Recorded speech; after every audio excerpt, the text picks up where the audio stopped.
जिंदगी आसान नहीं होती मेरे दोस्त। जिंदगी आसान नहीं होती, इसे आसान बनाना पड़ता है, कुछ अंदाज से तो कुछ नज़रअंदाज से। तो आइए गाइज, आज हम लोग बात करते हैं गुप्त वंश का। गुप्त वंश के दौरान वो सभी गतिविधि जो उस समय प्रमुख रूप से हुए हैं, वो सभी चीज़ें इस वीडियो के माध्यम से, एक कहानी के माध्यम से आप सभी लोगों के पास तक मैं पहुंचा रहा हूं। इसे अंत तक देखें, और अगर कुछ पॉइंट आपको नोट्स करना है तो आप पेन और पेपर लेके भी बैठ जाइए, क्योंकि इसमें वो सारी चीज़ आपको मिलने वाला है जो आपके एग्ज़ाम के पॉइंट ऑफ व्यू से काफ़ी इंपॉर्टेंट रहने वाला है। और गुप्त वंश से जुड़े हुए हर चीज़ इसमें आपको मिलेगा। हो सकता है कि वीडियो थोड़ा लंबा हो जाए, उसके लिए आई एम सॉरी, बट कुछ भी ऐसा चीज़ जो गुप्त वंश से जुड़े हुए हैं और आपसे छूटना नहीं चाहिए। तो आइए, बिना देर किए हम शुरुआत करते हैं गुप्त वंश का। तो गुप्त वंश जो है वो आपका गुप्तों की उत्पत्ति एवं क्षेत्र में विद्वानों में मतभेद है, परंतु सर्वाधिक मान्यता से वे लोग पंजाब के निवासी थे और ये वैश्य वर्ण के थे। गुप्त वंश की जानकारी हमें वायु पुराण से प्राप्त होती है और उन लोगों का राजकीय भाषा संस्कृत थी। ऐसा माना जाता है कि दशमलव प्रणाली की शुरुआत भी गुप्त काल में ही हुई थी और मंदिरों का निर्माण में गुप्त काल स्वर्ण युग कहा जाता है।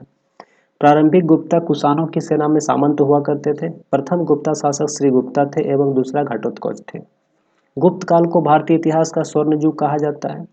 नाग राजाओं के शासन के बाद गुप्त राजवंश की स्थापित हुई, जिसने देश में एक शक्तिशाली साम्राज्य को स्थापित किया।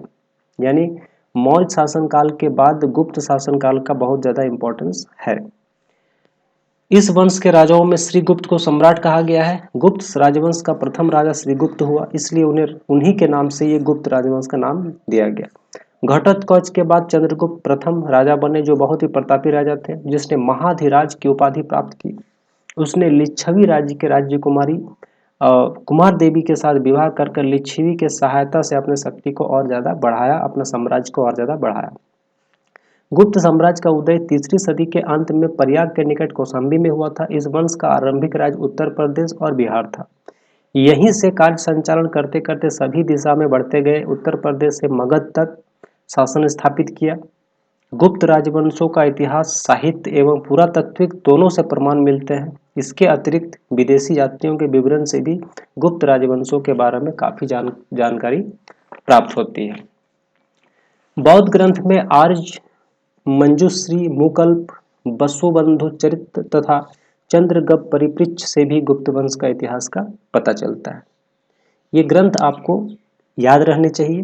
बौद्ध ग्रंथ के हैं मंजूश्री, मुकल्प, वसुबंधु चरित्र तथा चंद्रगर्भ परिपृच्छ। इसके अलावा मत्स्य पुराण, वायु पुराण, विष्णु पुराण में भी गुप्त वंश के बारे में पता चलता है। अभिलेख्य साक्ष्य में समुद्रगुप्त के प्रयाग प्रशस्ति लेख सर्वप्रमुख है, जिसमें समुद्रगुप्त के राज्याभिषेक, उसके दिग्विजय तथा व्यक्तित्व पर प्रकाश डाला गया है। इसके अलावा उदयगिरी गुहा लेख, विलसण स्तंभ, जूनागढ़ अभिलेख भी महत्वपूर्ण अभिलेख में गुप्त कालीन व्यवस्था के बारे में जिक्र है। विदेशी यात्रियों में फाहियान, चीनी यात्री में हुएनसांग विवरण से भी गुप्त वंश का विवरण मिलता है, जिसमें बुद्धगुप्त, कुमारगुप्त, शकादित्य, बलादित्य प्रमुख रूप से है। इसके विवरण से पता चलता है कि कुमारगुप्त ने ही नालंदा बिहार की स्थापना की थी। श्रीगुप्त के पहला राजा श्रीगुप्त कुषाण साम्राज्य के पतन के समय उत्तर भारत में जो अवस्था उत्पन्न हुई, उसका लाभ उठाकर बहुत सारे सामंत अपने को स्वतंत्र कर लिए। उसी प्रकार एक सामंत श्रीगुप्त भी थे, जिसने गुप्त राजवंश की स्थापना की। एक चीनी यात्री इत्सिंग के अनुसार उसने अपना साम्राज्य नालंदा से पूर्व की तरफ 40 योजन तक क्षेत्र में फैला हुआ था। अपनी शक्ति का विस्तार के पश्चात उसने महाराज की पदवी ग्रहण की थी। चीनी बौद्ध यात्रियों के निवास के लिए मृगसावन के समीप एक विहार का निर्माण कराया गया था। उसका खर्च चलाने के लिए 24 गांव प्रदान किए गए थे। 2 मुद्राएं मिली है, गुतेश और दूसरी पर गुप्तेश लिखा हुआ है। संभवतः ये इसी महाराज श्रीगुप्त ने चलाया होगा। महाराज की उपाधि किसी सामंत को दिया जाता था। इससे पता चलता है कि श्रीगुप्त किसी राजा के अधीन शासक था। घटोत्कच गुप्त काल में श्रीगुप्त का पुत्र और उसका उत्तराधिकारी था। घटोत्कच तत्सामयिक शक साम्राज्य का सेनापति था। उस समय शक जाति ब्राह्मणों से बलपूर्वक क्षत्रिय बनने के लिए आतुर थी, जिसका पुत्र चंद्रगुप्त प्रथम गुप्त वंश का सम्राट हुआ। घटोत्कच गुप्त ने कुमार गुप्त के मृत्यु के बाद अपनी स्वतंत्रता घोषित कर दी थी। घटोत्कच का साम्राज्य स्वतंत्र रूप से 50 मील उत्तर पश्चिम तक तुम्बवन तक फैला हुआ था। मधुमती नामक एक क्षत्रिय कन्या से घटोत्कच ने विवाह किया। लिच्छवी ने घटोत्कच को शरण दी, साथ ही साथ भी दिया। प्रभावती गुप्त के ताम्रपत्र और अभिलेख से ज्ञात होता है कि घटोत्कच ही गुप्त वंश का प्रथम राजा बताया गया है। उसका राज्य मगध तक ही सीमित था। सेंट पीटर्सबर्ग के संग्रहालय में घटोत्कच के नाम अंकित सिक्के और मोहर भी मिले हैं। चंद्रगुप्त प्रथम ये गुप्त वंश का वास्तविक संस्थापक था, जिसने महाधिराज की उपाधि धारण की। चंद्रगुप्त प्रथम का राज्यारोहण 319 ईस्वी में हुई। यही तिथि गुप्त वंश का प्रारंभ तिथि माना जाता है। चंद्रगुप्त ने लिच्छवी राजकुमारी कुमार देवी के साथ विवाह किया। कुमार देवी की शादी के बाद चंद्रगुप्त ने वैशाली राय का राज्य प्राप्त कर लिया। चंद्रगुप्त बहुत ही प्रतापी और शक्तिशाली सम्राट हुआ, जिसने गुप्त शासन का विस्तार दक्षिण के बिहार से अयोध्या तक किया। महाराज धीराज की पदवी उसी को दी जाती है जो संपूर्ण स्वतंत्र और शक्तिशाली सम्राट हो। अपने पूर्वजों से प्राप्त छोटे से राज्य को चंद्रगुप्त प्रथम बहुत बड़ा कर दिया। पाटलिपुत्र से मगध अयोध्या तक क्षेत्र को विस्तार कर अपना साम्राज्य बहुत विस्तार कर लिया था। राज्य के विस्तार की स्मृति में चंद्रगुप्त ने एक नया संवत चलाया था, जो गुप्त संवत के नाम से इतिहास में प्रसिद्ध हुआ। चंद्रगुप्त प्रथम ने कुमार देवी से विवाह कर लिच्छवी से मैत्री और सहयोग भी अपना प्राप्त कर साम्राज्य को और ज्यादा विस्तार कर पाया। चंद्रगुप्तों के सिक्के से अपना और अपना कुमार देवी का नाम एक साथ अंकित किया गया। अनेक रानियों के बच्चे होने के बाद भी कुमार देवी का पुत्र समुद्रगुप्त को ही अपना उत्तराधिकारी माना। सारनाथ के धर्म चक्र जिन विहार का निर्माण कुमार देवी ने ही करवाया था। समुद्रगुप्त गुप्त वंश का एक महान शासक हुआ, जिसने प्राक क्रमांक स्वराज्य छेदा की उपाधि धारण की। समुद्रगुप्त की उपलब्धियों के बारे में जानकारी स्रोत प्रयाग प्रशस्ति की रचना से उसके दरबारी कवि हरिसेन के द्वारा, ये याद रखना बहुत जरूरी है। प्रयाग प्रशस्ति को लिखे कौन थे? हरिसेन।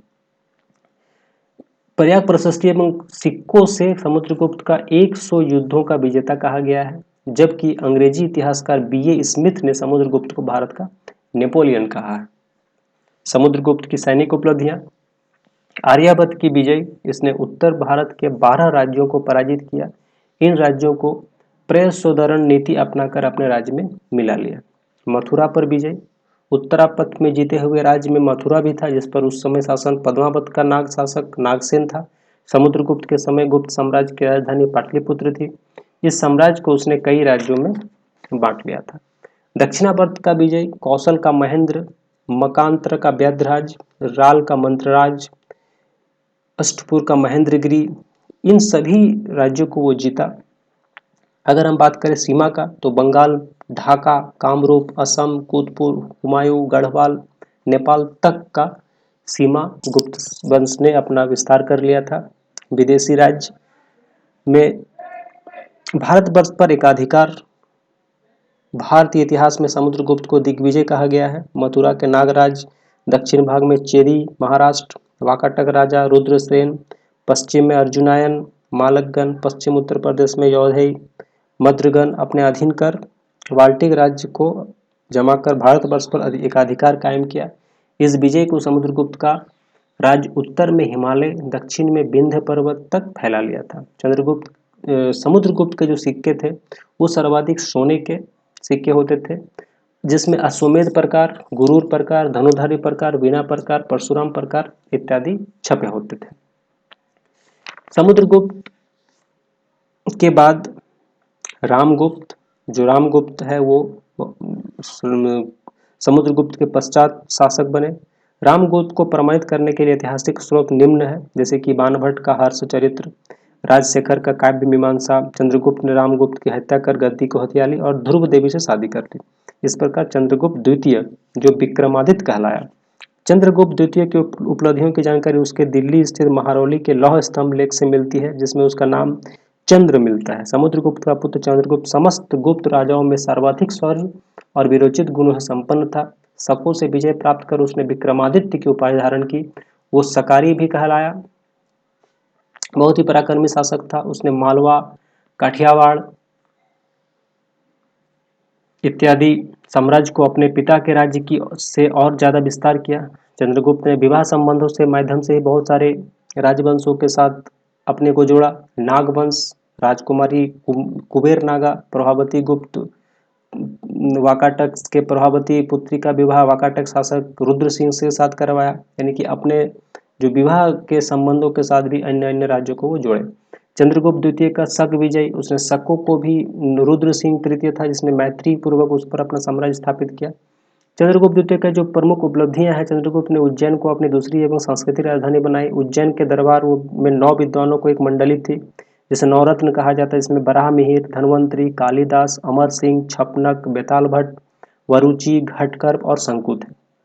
गुप्तकालीन जो कवयित्री थे वो शीला, भट्टारिका, प्रभावती गुप्ता। चंद्रगुप्त द्वितीय ने सोने और चांदी, तांबे के सिक्के चलाए, जिसमें सोने के सिक्के को दिनार और चांदी के सिक्के को रूपक कहा गया। चीनी यात्री फाहियान से अपने यात्रा वृत्तांत को फा को की में महायान ने चंद्रगुप्त द्वितीय के बारे में वर्णन किया। चंद्रगुप्त द्वितीय सेनापति का नाम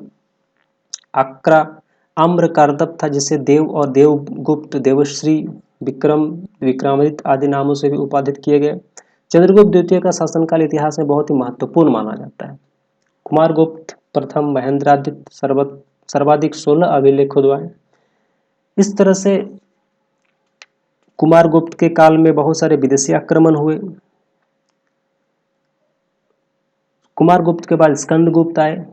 स्कंदगुप्त के समय हूणों के साथ बहुत लड़ाई हुई और इस तरह से कहीं ना कहीं गुप्त काल के जो अंतिम शासक थे वो विष्णुगुप्त था।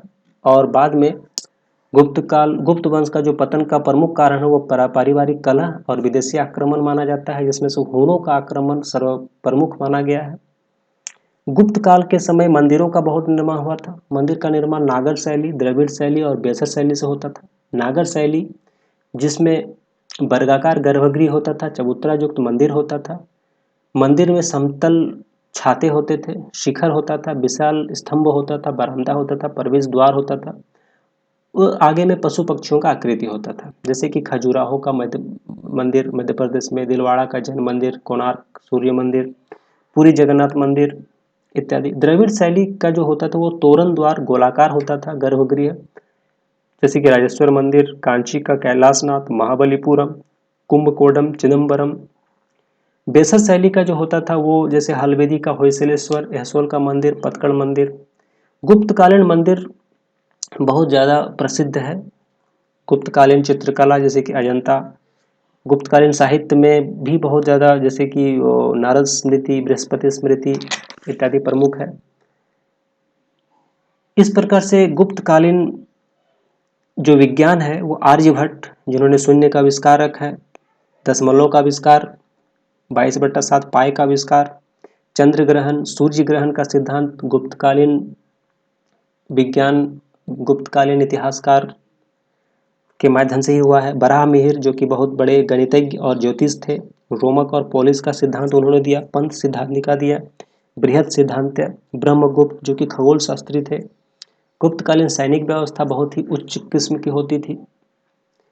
यानी कि अगर देखा जाए तो गुप्त काल का जो शासन था उस समय हर वो चीज व्यापक रूप से फला, साम्राज्य विस्तार बहुत ज़्यादा हुआ, बहुत सारे नए नए चीज़ों की खोज हुई। और अगर हम देखें तो इतिहासकारों के अनुसार स्वर्ण युग कहा गया है इसे। इसके पीछे बहुत सारे कारण हैं जो हमने जाना।